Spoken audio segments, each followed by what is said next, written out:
नमस्कार दोस्तों, स्वागत है आप सभी का हमारे YouTube चैनल एसएस क्लासेस पर, जहां पर हम एक बार फिर से उपस्थित हैं आपके सामने अपने एक नए वीडियो के साथ, एक नए टॉपिक के साथ, जो कि हमारा हिंदी साहित्य के इतिहास यानी आलोचना से संबंधित होगा। और हम यहां पर यूजीसी नेट जेआरएफ की प्रिपरेशन हिंदी साहित्य की यहां पर कर रहे हैं, और उसी क्रम में हमारा एक अगला टॉपिक है यहाँ पर, जहाँ पर हम पढ़ने वाले हैं आज हिंदी आलोचना के विकास क्रम को। किस तरीके से हिंदी आलोचना का विकास होता है, इन सभी बिंदुओं पर आज हम बात यहाँ पर करने वाले हैं। तो चलिए स्टार्ट करते हैं। और उसके बाद हम हिंदी आलोचना के विकास क्रम में हम भक्तिकालीन आलोचना को भी देखेंगे, रीतकालीन आलोचना को भी देखेंगे, फिर आधुनिक कालीन आलोचना में भारतीय युग, द्विवेदी युग, और उसके बाद शुक्ल युग, शुक्लोत्तर युग, है ना, जो भी प्रगतिवादी आलोचक हैं, मार्क्स और प्रभाववादी, ये सभी आलोचकों के बारे में, आलोचना के बारे में हम यहाँ पर अपने 2 वीडियो में इन सारी चीज़ों को कवर करेंगे। तो स्टार्ट करते हैं आज का वीडियो। तो वीडियो शुरू करने से पहले थोड़ी इन्फॉर्मेशन मेरे बारे में। मैंने हिंदी और इकोनॉमिक्स में पोस्ट ग्रेजुएशन किया है और मैं नेट क्वालिफाइड हूँ हिंदी विषय से। तो आप मुझे अनअकैडमी पर फॉलो कर सकते हैं, वहाँ पर भी हमारे फ्री लेसन और आपको देखने को मिल जाएंगे, और वहाँ पे आपको कई टॉपिक मिल जाएंगे। तो चलिए स्टार्ट करते हैं आज का वीडियो, जहाँ पर हम हिंदी आलोचना के विकास क्रम को पढ़ने वाले हैं। ठीक है, तो स्टार्ट करते हैं आज के टॉपिक में। सबसे पहले देखते हैं आलोचना का विकास क्रम। कहाँ से आलोचना का ये विकास का क्रम, किस तरीके से शुरुआत होती है, आलोचना की नींव कहाँ से पड़ती है, इसको हम यहाँ पर देखेंगे। तो हिंदी आलोचना का जो विकास होता है, हमने देखा कि हिंदी आलोचना का, हमने जैसा टाइटल में लिखा कि भक्तिकालीन आलोचना। भक्तिकाल में कौन सी रचनाएं थी जो आलोचना के जिसमें आलोचना का पुट मिलता है, बीज मिलता है, तो वो चीज़ हम यहाँ पर देखते हैं। तो हिंदी आलोचना अपने बीज रूप में भक्तिकाल में मिली, और रीतकालीन काव्य शास्त्र में उसका और अधिक विकसित रूप हमको देखने को मिला। यानी जो भी काव्य शास्त्रीय ग्रंथ लिखे गए भक्ति काल में, कुछ लिखे गए, तो इसका जो उसका शुरुआत हो जाए, यानी जो बीज वपन काल कह सकते हैं आलोचना का, यानी जहाँ पे इसकी शुरुआत हो चुकी थी जिस समय में, तो वो कौन से काल था, वो भक्तिकालीन था।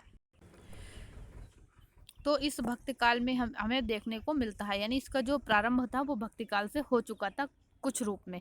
और उसके बाद रीत काल में जो काव्य शास्त्र ग्रंथ लिखे गए, उन ग्रंथों की आगे चर्चा करेंगे, किन ग्रंथों में हमें ये आलोचना दिखाई पड़ी, तो उसमें हम और आगे विकसित रूप में ये आलोचना हमको दिखाई पड़ी है। ठीक है, उसके बाद आता है स्वतंत्र रूप से, रूप लिखा है यहाँ पे, स्वतंत्र रूप से जो हिंदी आलोचना का एक विकास होता है, वो हम कहाँ पर देखते हैं, यानी आधुनिक काल में ही हमें ये दिखाई देती है स्वतंत्र रूप में। यानी आलोचना का एक हम अपना अस्तित्व है, हम इस चीज़ को देख लेते हैं, उसका सैद्धांतिक पक्ष भी है ना, व्यवहारिक पक्ष भी है। तो इसको हम सारी चीज़ों को हम यहाँ पर पढ़ते हैं। तो इसका जो हमने देखा कि जो बीज रूप था वो हमें भक्तिकाल में देखने को मिलता है, प्रारंभ यानी शुरुआत वहाँ से मिल जाती है, फिर रीतकाल में उसको और यानी विकसित होती है, और भारतेंदु युग यानी जो स्वतंत्र रूप से इसका विकसित रूप प्रारंभ होता है, वो भारतेंदु युग से प्रारंभ होता है। तो अब सबसे पहले हम बात कर लेते हैं भक्तकालीन आलोचना में, किन किन रचनाओं में हम भक्तकालीन आलोचना को देखते हैं।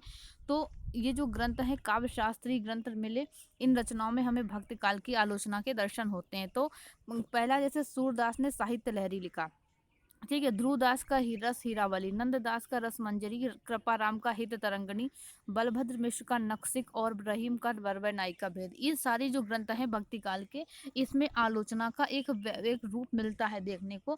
यानी आलोचना का प्रारंभ इन्हीं रचनाओं से हो जाता है, कुछ ना कुछ रूप में। तो इन ग्रंथों का जो मूल क्या था, इन ग्रंथों की जो मूल प्रेरणा थी वो क्या था, सिद्धांत की विवेचना करना नहीं था इनका ग्रंथ। इन लोगों ने जो इन ग्रंथों की रचनाएं की, सूरदास ने लिखा, ध्रुवदास ने लिखा, नंददास ने लिखा, कृपाराम ने लिखा, इनका मकसद था, इनका उद्देश्य क्या था, किसी सिद्धांत की विवेचना करना नहीं था। इनका मात्र एक विषय था, इनका प्रतिपाद्य क्या था, यानी कि इनका केवल प्रतिपाद्य का चित्रण करना था, संस्कृत और इन्होंने क्या किया, इन्होंने जो इसका आधार था, वो संस्कृत के जो काव्य शास्त्रीय ग्रंथ हैं, उन ग्रंथों को आधार बनाकर ये ग्रंथ नहीं लिखे गए।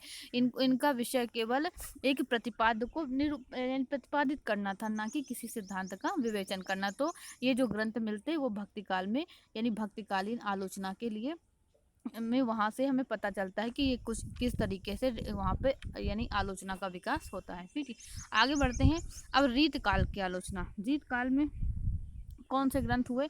तो रीतकाल के अंतर्गत हमने देखा कि यानी रीतकाल में क्या होता है कि एक अविच्छिन्न रीतकाल की धारा शुरू हो जाती है, केशव से लेकर पद्माकर तक का ये ग्रंथ यानी ये धारा चलती हुई दिखाई पड़ती। तो उसमें केशवदास का कवि प्रिया और रसिक प्रिया एक और उससे विकसित रूप में भक्तिकाल से हमारे सामने आते हैं। चिंतामणि, कविकुल, कल्पतरु, कुलपति मिश्र का रस रहस्य, देव का भाव विलास, काव्य रसायन और श्रीपति का काव्य सरोज, सोमनाथ जी का सोमनाथ रस पीयूष निधि और पद्माकर का जगत विनोद। तो ये प्रमुख जो ग्रंथ हैं, इन ग्रंथों में भी हम रीतकाल के इन ग्रंथों में भी आलोचना का पुट देखने को मिलता है। ये भी काव्य शास्त्र काव्य लक्षणों को निरूपित करने वाले ग्रंथ माने जाते हैं। ठीक है, अब आगे बढ़ते हैं इसी क्रम में।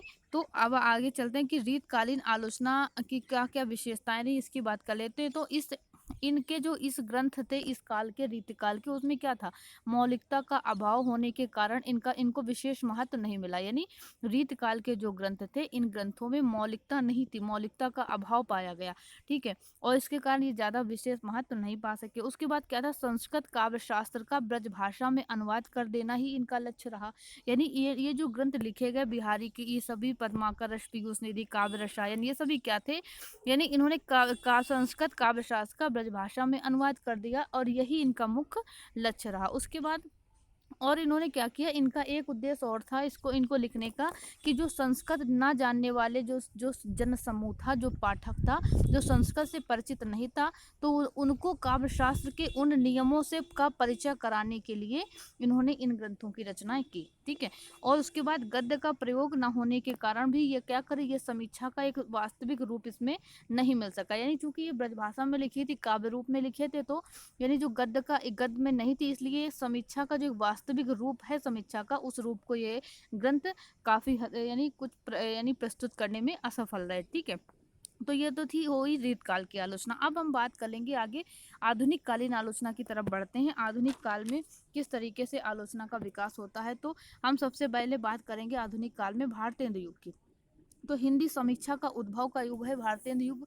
यहीं से एक तरीके से गद्य रूप में ये जो आलोचना हुई चलती है।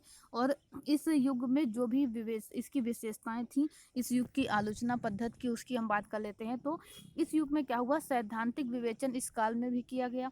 भारतेंदु ने नाटक, जगन्नाथ प्रसाद जो भानु थे, उन्होंने छंद प्रभाकर लिखा, यानी आलोचना के रूप में।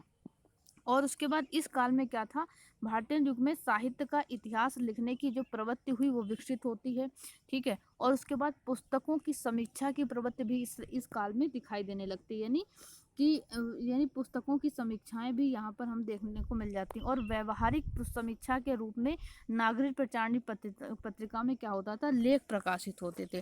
भारतेंदु के समय में जो नागरिक प्रचारणी पत्रिका उसका भारतीय युग में थी, उसमें क्या था, व्यवहारिक समीक्षा के रूप में लेख प्रकाशित होते थे। तो यहाँ पर हमें एक तरीके से इस भारतीय युग से जो इसका उद्भव यानी विकास प्रारंभ होता हुआ दिखाई पड़ता है।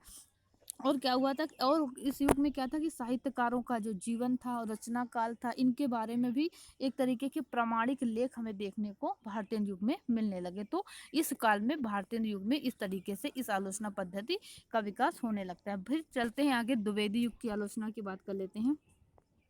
तो द्विवेदी युग की आलोचना का विकास का एक मुख्य कहाँ से होता है कि जो 1900 में सरस्वती पत्रिका का प्रकाशन हो जाता है। तो इस पत्रिका ने इस युग की आलोचना में एक महत्वपूर्ण भूमिका निभाती है उसके विकास में।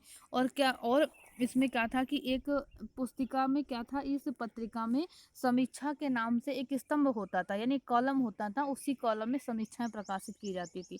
तो इस काल की विशेषताएं क्या थी, समीक्षा की विशेषताएं की पुस्तकों की समीक्षा की शुरुआत हो जाती है इसी काल में, यानी पुस्तकों की समीक्षाएं होने लगती हैं। रचना परीक्षण का मानदंड बनाया गया। द्विवेदी जी ने नैतिकता और उपयोगिता के आधार पर रचनाओं का परीक्षण करने का एक मानदंड निर्धारित किया था।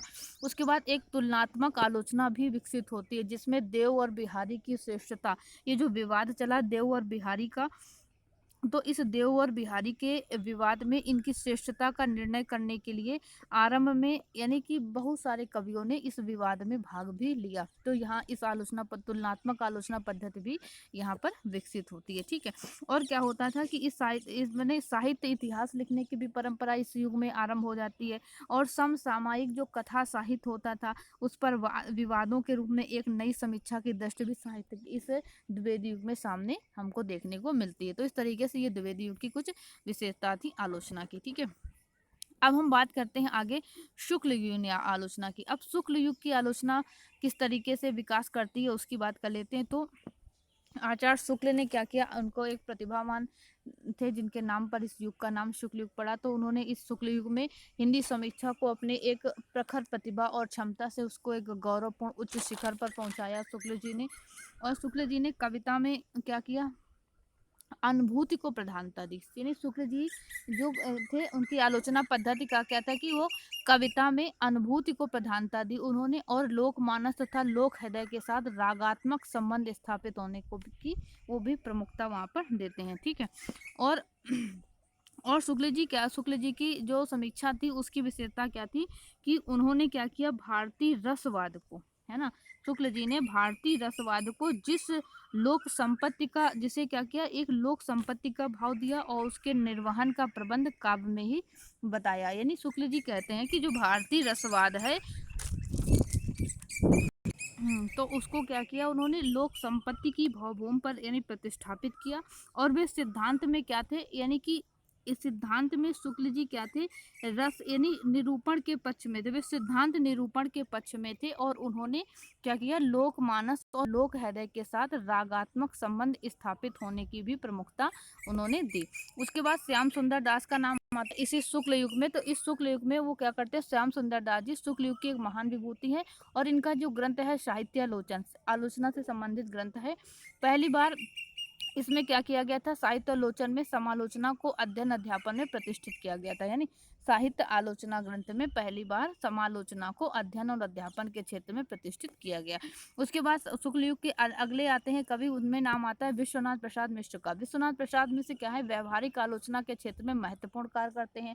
और इनकी जो रचनाएं हैं विश्वनाथ प्रसाद मिश्र की, उसमें है इन्होंने भूषण बिहारी, घनानंद बिहारी, वाग्भूत, वांग्मय विमर्श आदि, ये सभी इनकी विश्वनाथ प्रसाद मिश्र जी की रचनाएं हैं। ठीक है। ये शुक्ल युगीन आलोचक सुधांशु जी का नाम आता है। ये भी महत्वपूर्ण आलोचक थे शुक्ल जी की परंपरा के, और जीवन के तत्व और काव्य के सिद्धांत, काव्य में अभिव्यंजनावाद, ये इनकी रचनाएं हैं जो देखने को मिलती हैं। तो इस तरीके से उसके बाद ये शुक्ल युगीन आलोचक थे। और उसके बाद कृष्ण शंकर जी का नाम आता है ना। कृष्ण शंकर शुक्ल क्या थे, व्यवहारिक आलोचक थे। महाकवि रत्नाकर, केशव, काव्य कला इनकी प्रमुख रचनाएं थी। ठीक है। तो इस तरीके से यानी हमने यहाँ पर शुक्ल जी तक की आलोचना को कवर किया। वीडियो ज़्यादा लंबा हो जाएगा और अभी काफ़ी हमें पढ़ना है, तो इसके बाद के वीडियो में हम यानी शुक्लोत्तर, इसके बाद के वीडियो में हम पढ़ने वाले हैं शुक्लोत्तर युग को। और यानी उसी युग में जो भी स्वच्छंदतावादी आलोचक हुए, जो प्रभाववादी आलोचक हुए, जो कवि हुए और समीक्षक भी हुए, प्रगतिवादी समीक्षक, मनोविश्लेषणवादी, है ना, इन सभी को, और समकालीन समीक्षक, तो इन सभी को हम नेक्स्ट वीडियो में अपने कवर करेंगे। तो लाइक, शेयर और सब्सक्राइब जरूर कीजिएगा हमारे चैनल को। ठीक है। अगर आपको हमारा वीडियो पसंद आता है तो इस वीडियो में यहाँ पर हमने कवर किया। तो इस तरीके से हमारा आलोचना के विकास के क्रम में हमने हिंदी आलोचना के विकास क्रम को देखा, भक्ति काल की आलोचना और रिक्त काल की आलोचना को देख लिया, और आधुनिक काल की आलोचना में हमने शुक्ल युग तक की आलोचना का टॉपिक को यहाँ पर कवर किया। मिलते हैं नेक्स्ट वीडियो में जहाँ पर हम शुक्लोत्तर युग के आगे और जो भी प्रगतिवादी जो भी आलोचना है इनको पढ़ेंगे। तो प्लीज़ अगर हमारा वीडियो पसंद आए तो लाइक, शेयर और सब्सक्राइब करना मत भूलिएगा। मिलते हैं नेक्स्ट वीडियो में। इसी तरीके से पढ़ते रहिए और बढ़ते रहिए, और घर पर रहिए, सुरक्षित भी रहिए। ऐसे माहौल में आप लोग, है ना, इधर उधर जाने से बढ़िया है माहौल को देखते हुए अपने घर में रहकर पढ़ाई कीजिए। मिलते हैं नेक्स्ट वीडियो में। Thank you.